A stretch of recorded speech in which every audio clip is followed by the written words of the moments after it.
Senior నటుడు కోట శ్రీనివాసరావు చాన్నాళ్ళుగా సినిమాలకు దూరంగా ఉన్నారు. వయసు మీద పడడంతో నడవలేని స్థితిలో ఉన్నా కూడా 2 ఏళ్లు ముందు వరకు పలు చిత్రాల్లో నటించారు. చివరగా 2023లో వచ్చిన 'సువర్ణ సుందరి' మూవీలో కనిపించారు. తర్వాత నుంచి పూర్తిగా ఇంటికే పరిమితమైపోయారు. అలాంటి ఆయన ఇప్పుడు ప్రముఖ నిర్మాత బండ్ల గణేష్ని కలిశారు. కోట శ్రీనివాసరావు గారితో ఈరోజు కోట బాబాయ్ని కలవడం చాలా సంతోషాన్ని ఇచ్చింది అని బండ్ల గణేష్ ట్వీట్ చేశారు. అయితే ఈ ఫోటోలో కోట శ్రీనివాసరావు పరిస్థితి చూసి తెలుగు సినీ ప్రేక్షకులు కంగారు పడుతున్నారు. ఎందుకంటే సదూరు ఫోటోలో కోట పూర్తిగా గుర్తుపట్టలేనంతగా మారిపోయారు. పాదానికి కట్టుతోనూ కనిపించారు. దీంతో ఏమైందని పలువురు నెటిజన్లు కామెంట్స్ చేస్తున్నారు. 1978లో వచ్చిన చిరంజీవి తొలి చిత్రం 'ప్రాణం ఖరీదుతోనే' కోట శ్రీనివాసరావు కూడా నటుడిగా కెరియర్ ప్రారంభించారు.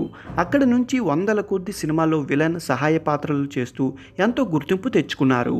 తెలుగుతో పాటు తమిళం, కన్నడ, మలయాళం పలు భాషల్లో చిత్రంలో ఆయన నటించడం విశేషం. ఇప్పటికీ పాత సినిమాలు సీన్స్ని యూట్యూబ్లో చూస్తుంటే అరే ఇంత మంచి నటుడు ఇప్పుడు ఎక్కడున్నాడు అనిపిస్తుంది.